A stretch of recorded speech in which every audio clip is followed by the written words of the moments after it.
Tous, ma vidéo du jour, ça concerne en fait mon troisième investissement locatif.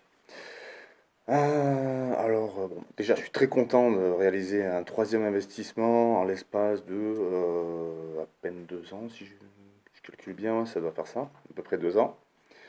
Donc déjà, je suis ravi parce que c'est encore une très bonne affaire avec une bonne rentabilité et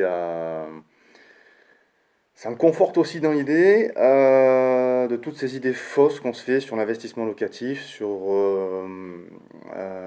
les idées reçues qui sont perpétuées comme ça, on va dire les conneries qui sont rabâchées à longueur de temps, comme quoi on ne peut pas espérer plus de 5-6% de rentabilité, et que c'est déjà très bien quand on arrive là.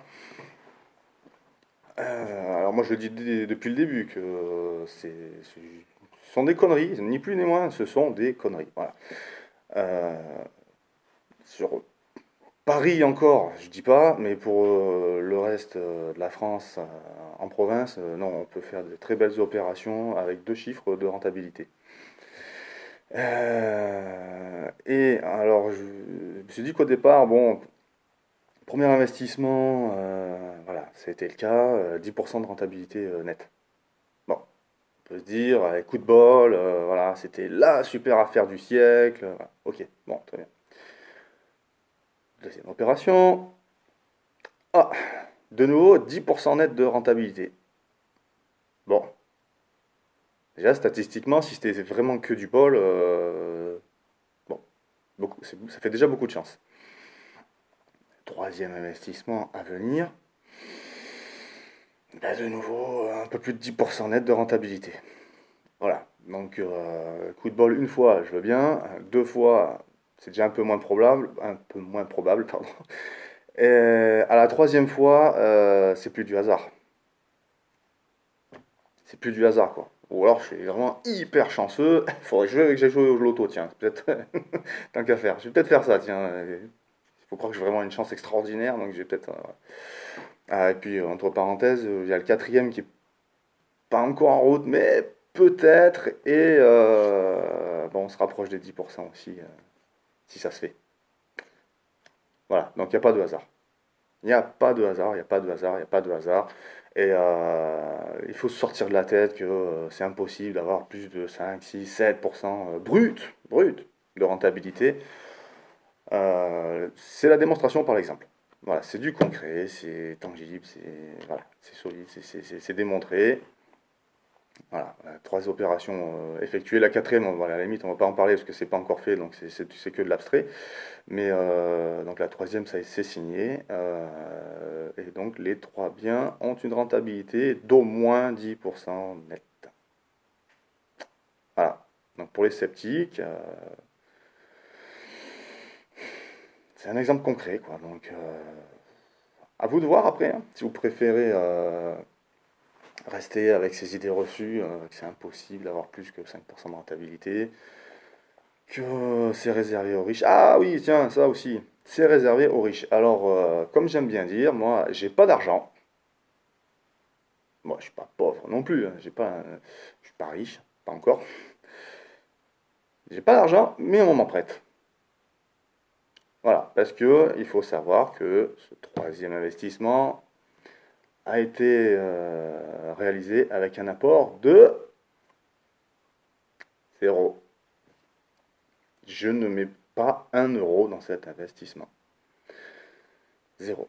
Donc voilà, je mets pas un centime, rien, rien, rien. Voilà, un peu d'essence pour aller signer les documents. Voilà, je ne sors pas 1 euro de ma poche encore pour cet investissement.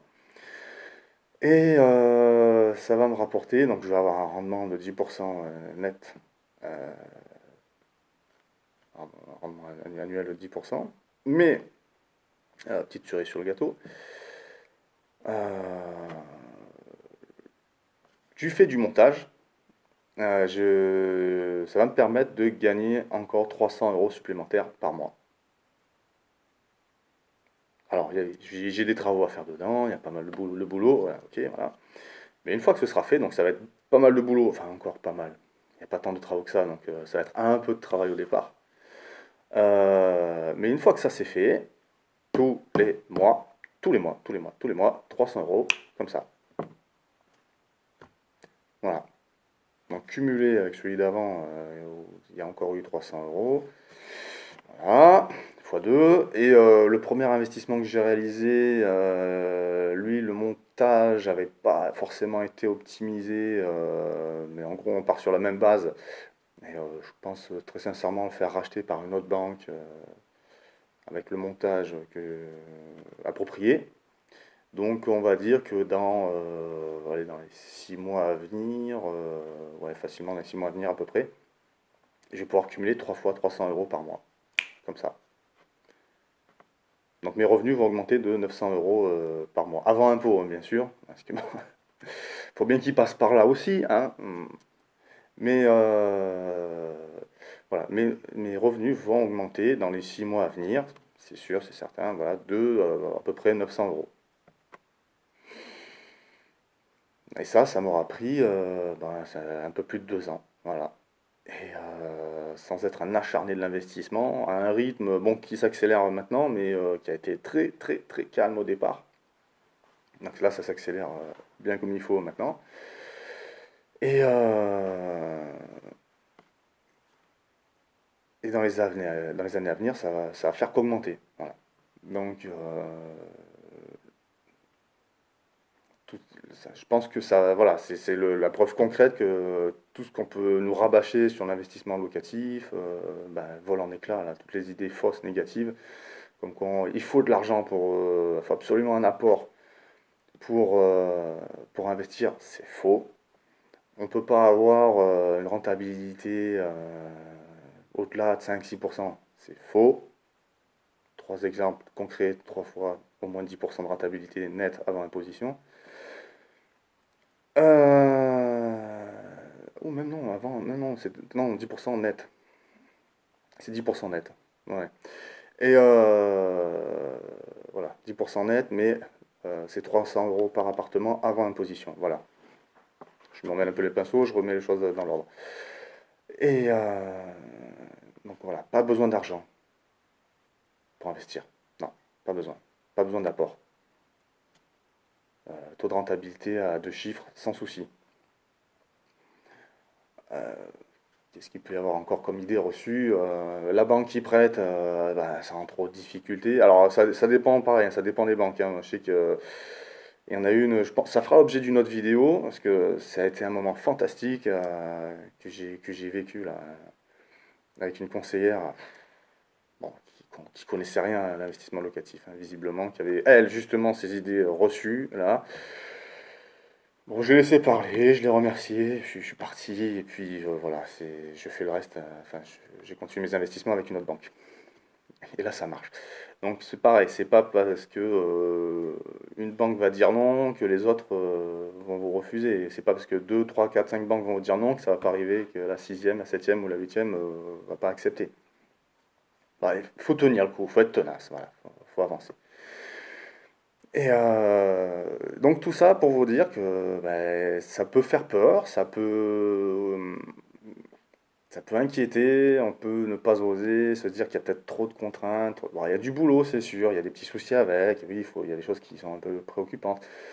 Mais si on fait les choses intelligemment, en ayant fait le nécessaire avant, c'est-à-dire s'informer, se former, savoir où on achète, ce qu'on achète, euh, la probabilité de location derrière, ben, c'est pas surhumain.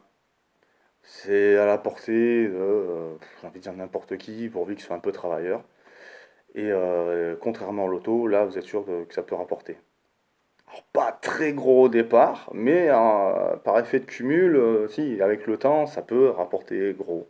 Mais bon, pas des millions comme ça, d'un claquement de doigts. Par contre, doucement mais sûrement, vous allez augmenter votre capital immobilier, vos revenus. Donc je pense que ça reste quand même intéressant. Voilà, c'était le mot de la fin. Je vous laisse méditer là-dessus et je vous dis à bientôt.